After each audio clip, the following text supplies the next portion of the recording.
기독교 신앙의 본질은 어떤 신비한 체험, 엑스타시도 아니고 어떤 인식론적 논리나 윤리와 같은 철학도 아닙니다. 물론 기독교 신앙에 그런 것들이 포함되어 있습니다. 그러나 기독교 신앙의 본질은 매우 당연하게도 하나님입니다. 기독교는 오늘 본문에서 말하는 바와 같이 1절 하나님이 일어나시고 7절 하나님이 앞서가시고 18절 하나님이 함께 계심을 믿음으로 경험하는 것입니다. 그게 본질입니다. 세 부분의 각각의 내용을 살펴보면 먼저 1절 이하에는 하나님께서 의로우신 재판장으로 일어서시는 모습을 보여줍니다. 하나님은 악인들 혹은 원수들을 심판하러 일어나십니다. 이들은 하나님을 미워하는 자들이었는데요. 반면에 의인들은 하나님을 기뻐하고 즐거워하는 자들이었습니다. 그런데 의인들의 이 예배학적 정체성이 바로 5절에 보시면 고아와 과부 그리고 고독한 자들과 갇힌 자들을 긍휼히 여기시고 회복해 주시는 하나님의 윤리와 결부됩니다. 그러니까 우리가 의인들과 악인들의 정체를 파악하기 위해서는 그들의 예배학적 정체성만이 아닌 윤리적 정체성을 확인해야 한다는 뜻입니다. 하나님께서는 악인들을 심판하시며 소외된 자들을 회복하시는 심판자로 나타나십니다. 그러면 악인들이 우리는 하나님을 기뻐하고 예배했는데 우리가 언제 하나님을 미워했습니까? 라고 묻는다면 하나님께서는 이렇게 대답하십니다. 너희들이 약한 자들을 불쌍히 여기지 않으므로 그들을 불쌍히 여기는 나를 미워하지 않았느냐. 그러니까 우리가 하나님을 기뻐하는 의인이 되려면 하나님이 기뻐하시는 삶을 살아야 한다는 뜻입니다. 교회는 예배와 봉사에 있어서 긍휼히 여기시는 하나님의 긍휼의 성품을 드러내어야 합니다. 교회는 단순히 성경 지식을 교육하고 봉사 조직을 체계를 구성하고 예배를 감동적으로 드리는 공동체가 아닙니다. 그 모든 순간에 소외된 자들을 불쌍히 여기는 하나님의 성품과 마음이 스며 있어야 합니다. 그렇지 않는다면 그 교회는 더 이상 긍휼의 하나님의 구현체라고 부르지 못할 것입니다. 그래서 교회는 부자들 편든다는 말도 들어서는 안 되고 차갑다는 말은 더더욱 들어서는 안 됩니다. 자본주의적이고 사무적인 공동체가 되면 안 됩니다. 그 모든 걸 그만두더라도 교회가 어떤 경제적인 손해를 보더라도 어떤 인간적인 손해를 보더라도 사람이 따뜻함을 경험하고 긍휼을 경험한다면 그 교회는 긍휼의 하나님을 기뻐하고 예배하고 고백하는 순종하는 공동체라고 할 수 있습니다. 저는 설교를 듣는 시청자 여러분들께서 바로 그런 긍휼의 사람들 되시기를 주의 이름으로 축원합니다. 여러분들은 인생을 사시면서 무엇을 남기고 싶으십니까? 소외된 자들, 마음이 괴로운 자들, 그들을 불쌍히 여기고 회복시키고 도움을 준 그 그리스도의 발자취, 발자국들이 툭툭툭툭 찍혀나가는 그런 은혜가 있기를 바랍니다. 발 모양이 주님을 닮길 바라요. 제가 근래에 어떤 성도님이 자기 교회 목사님 설교를 평가하는 것을 들었어요. 사실 목사로서 저도 설교를 참 부족하기 때문에 그런 얘기 듣는 게 좀 달갑지는 않습니다. 외국의 명문대학에서 박사학위도 받고 아주 유능한 분이셨는데 그 교회가 몇천 명이 되는 아주 큰 교회였어요. 그런데 그분의 설교가 소위 말하는 성공신화적이고 자수성가한 분들이 듣기 좋아하는 내용을 자주 담아냈던 거였어요. 여러분, 성경은 부와 재능을 복이라고 말합니다. 하나님이 주신 것입니다. 하지만 그 자체로 의롭다고 하지는 않거든요. 이것이 부와 의를 우리가 구별해서 생각해야 되는 거예요. 하나님께서 많은 책임을 맡겨주신다고 해서 많은 부와 재능을 맡겨주신다고 해서 그것이 의롭다고 할 수는 없어요. 복을 받은 건 맞죠. 하지만 그것을 긍휼에 사용해야 의롭다는 소리를 듣는 것입니다. 그래서 부와 권력을 가진 것 자체로 의롭다고 평가하게 되면 그 설교는 잘못된 것입니다. 적은 것을 맡을지라도 다윗과 같이 옳게 살아가는 사람들을 의롭다고 칭찬해주는 설교를 해야죠.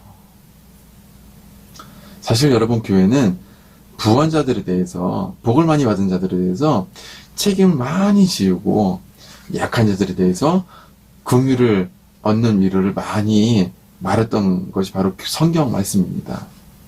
성경 한번 보세요, 여러분. 너희 부한 자들아, 너희 힘 있는 자들아, 뭐라 그래요? 복이 있나니 라고 말하지 않고 화 있을진저, 그런 심령이 가난한 자들아. 마태, 누가는 뭐라고 그래요? 그냥 너희 가난한 자들아. 뭐라고 합니까? 그들을 향해서 복이 있나니. 교회가 거대화되고 힘과 재산을 유지하면서 목회자들이 그깟 자리와 위치 때문에 예수님의 이러한 정신을 팔아먹는다면, 하나님 나라의 정체성을 팔아먹는다면, 사람에게 아부하고 세상과 타협한다면 하나님의 심판에서 벗어나지 못할 것입니다. 저는 제 불편한 말 중에 하나가 이런 말이에요. 하나님 부자와 가난한 자를 똑같이 사랑하신다. 물론 맞는 말이죠. 하지만 여러분, 성경을 한번 보십시오. 성경은 부자와 가난한 자를 똑같이 사랑하지 않아요. 하나님께서는 에서를 미워하시고 야곱을 사랑하셨다고 하죠. 그리고 많은 야곱의 12아들 중에서도 꼭 찍어서 막내에서 두 번째인 요셉을 찍으셨어요. 예수님 한번 보세요. 튼튼하고 건강하고 말 잘 듣는 99마리 양들을 내팽개치고 한 마리 잃어버린 어린 양을 위해서 자신의 몸을 던지시잖아요. 하나님을 불쌍히 여길 사람을 불쌍히 여기시는 것입니다. 하나님 나라는 세상이 사랑하고 추종하는 그 사랑의 가치야 그 대상과 정확하게 전복된 방식으로 사랑의 방식을 행하는 것이죠. 세상은 돈 있고 힘 있는 사람들을 더욱더 사랑하지만, 능력 있는 사람들을 더욱더 가까이 하지만, 하나님의 나라는 그렇지 못한 사람들을 더욱더 그들보다 사랑하는 이 전복된 방식, 그것이 하나님 나라입니다. 7절 이하를 보시면 하나님께서 그의 백성들을 앞서 나가시는데 흡축한 비를 주시며 기업이 곰핍할 때 견고하게 하시고 그의 회중들을 그 가운데 거주하게 하십니다. 가난한 자들을 위해서 은택을 준비하시는 분으로 나타납니다. 하나님은 그의 백성들 앞에서 그들의 경제생활 혹은 의식주를 미리 준비하시는 아버지이십니다. 이런 말 들어보셨을 거예요. 야, 예수 믿으면 밥 나오냐? 저는 밥 나온다고 생각합니다. 하지만 여러분, 저와 같이 광야 속에서 아주 조금이라도 만나의 맛을 보고 만나가 무슨 맛인지 알고 하나님이 주시는 매일마다 양식이 무슨 맛인지를 알고 구름 기둥 아래 쉬어본 사람들, 불 기둥 근처에서 따뜻함을 경험해 본 사람들은 알고 이렇게 대답해요. 네, 그럼요. 여러분, 저는 섬기는 교회를 사임하고 2달 정도 쉬고 있어요. 그런데 정말 신기한 것은 하나님께서 제 마음 가운데 위로가 필요할 때 사람들을 통해서 위로를 주시고, 영적인 교제가 필요할 때 지인들에게 연락이 오게 하시고, 무엇이 필요할 때마다 꼭꼭 채워주신다는 거였어요. 물론 저는 지금까지 항상 이것을 경험해 왔지만 사역을 16년 만에 처음으로 쉬면서 두려움 같은 것들이 없지 않아 있었습니다. 정말 감사치 않을 수가 없었어요. 오늘 이 말씀, 하나님께서 거처와 양식을 준비하시기 위해서 저를 위해서 여러분들에서 앞서 가신다고 하는 것이 정말 마음으로 와닿는 한 주간이었습니다.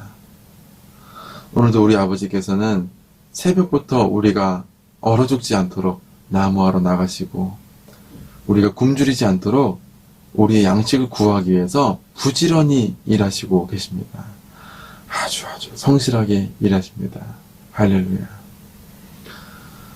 저는 이런 생각을 싫어하는데요.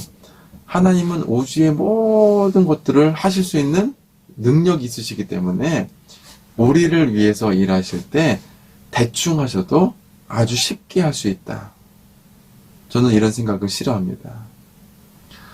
오늘 본문에 앞서가셨다는 말은 성경의 관용적인 표현인데요.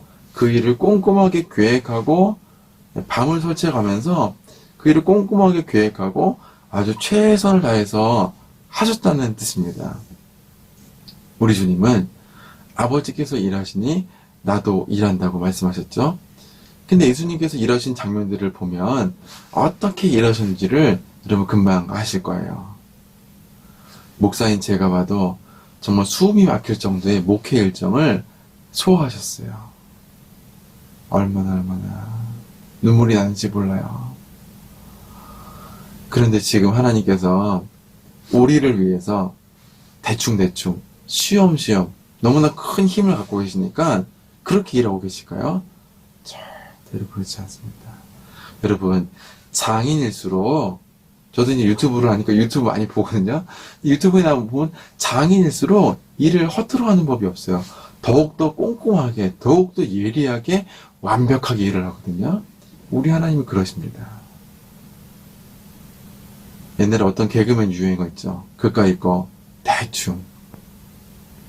하나님은 우리를 위해서 일하실 때 대충대충 하지 않으시고 영원 전부터 계획하신 그 일을 한치의 오차도 없이 완벽하게 하시기 위해서 땀을 뻘뻘 흘려가시면서 일하고 계십니다. 할렐루야.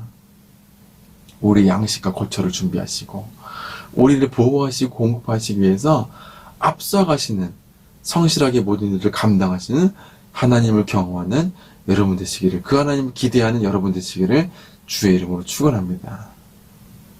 11절 이하에 보시면 하나님께서 여러 군데의 왕들을 이기시고 그들의 재물을 전리품으로 나누어주는 용사로 등장하십니다. 용사. 17절을 보시면 하나님의 병거는 천천히며 만만이라고 말씀합니다. 하나님은 이렇게 의롭게 살아가는 자들의 길을 계속 걸어갈 수 있도록 힘을 주시고 양식을 책임져 주세요. 그리고 또한 더 중요한 게 뭐냐? 그 길이 반드시 승리의 길이라는 것을 깨닫도록 경험토록 하십니다. 여러분, 세속적인 방식을 가지고 살아가면 이 길이 이길 거라고 생각하는데 저는 그런 거 정말 많이 봤습니다. 여러분, 제가 확신하고 경험하고 분명히 말합니다. 그 길이 나중에는 패배의 길이 되더라고요. 전 주변에 그런 사람들 정말 많이 봤습니다. 심지어 목회자들도 세속적인 방식으로 순탄하게 하려고 정말 그렇게 하면 안 되는데 정직하지 못하게 그 일들을 감당하다가 나중에는 순간적으로는 승리하는 것 같지만 나중에 패배하는 것들을 많이 경험했습니다. 아마도 하나님께서 의로운 길을 가라고 깨달음을 주시는 것이겠죠. 그분들을 사랑하시기 때문에. 저는 부족하지만 그런 승리의 경험들 조금이나마 경험을 하며 살았습니다. 왜 그럴까요? 순간적으로 세속적으로 인간적인 방식으로 승리하려고 하면은 분명히 패망한다는 것을 저는 직감적으로 알기 때문입니다. 저는 여러분들이 그렇게 하셨으면 좋겠습니다. 주님께서 걸어가셨던 그 길들, 세상의 약한 자들과 같이 연대하며 의롭고 정직하게 살아가는 그 길이 여러분의 승리가 되고 여러분의 기쁨이 되고 하나님께서 전리품을 여러분의 손에 움켜잡을 수 있도록 하시는 그 기쁨의 잔치가 되는 그 경험, 그 하나님의 그 승리의 경험이 여러분 삶 가운데 풍족하게 경험되는 한 주간 되시기를 주의 이름으로 축원합니다. 혹시나 여러분 삶의 위기 때문에 여러분 믿음의 바닥을 치고 계세요? 목사님, 저는 하나님의 그런 심판주로 일어나신 우리를 앞서가셔서 미리 준비하신 하나님, 우리를 승리 있게 하시는 그 함께 싸우시는 하나님, 저는 경험할 수 없어요. 저는 그런 믿음이 없기 때문이에요. 목사님, 그런 믿음이 있으면 저를 위해서 기도해 주세요. 저도 기도할게요. 하지만 여러분, 걱정하지 마세요. 하나님은 저보다 여러분보다 여러분이 믿음이 없다는 것을 더 잘 알고 계세요. 아마도 코로나 때문에 교회에서 예배도 제대로 드리지 못하고 집에서 기도를 하려고 하지만 교회 가면 그래도 기도를 예배당 장의자의 머리를 찍어가면서 머리에 도장을 찍고 가잖아요. 그렇죠? 머리에 출석 도장 찍고 가는데 그렇게 졸아도 5분, 10분은 기도를 하잖아요. 근데 집에서 기도가 잘 안 될 거예요. 여러분 저도 그래요. 위로받으셨으면 좋겠어요. 하지만 하나님께서 그런 여러분들의 존재를 더 잘 알고 계세요. 걱정하지 마세요. 코로나19 하나님이 주셨는데 그걸 모르겠어요. 하나님께서 여러분의 한순간도 의의 길을 갈 수 있도록 하나님의 일어나심과 함께 하심과 앞서가심을 경험할 수 있도록 사건들을 주실 거예요. 그리고 오늘 이 말씀을 통해서 그이들을 결단할 수 있도록 용기를 허락해 주실 것입니다. 할렐루야.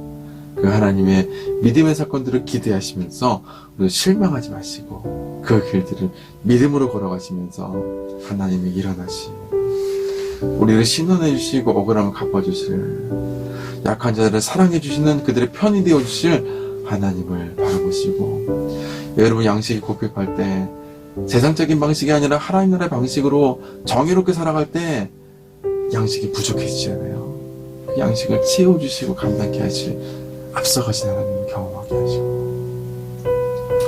여러분들이 하나님의 의로운 길을 가실 때 세상 가운데 싸워서 승리할 수 있도록 도와주시는, 함께 싸우신 용사이신 하나님을 경험하는 그런 믿음의 한 주간 될 수 있도록 하나님 인도해 주실 것이라고 하는 사실들을 기억하시기를 바랍니다. 기도하겠습니다.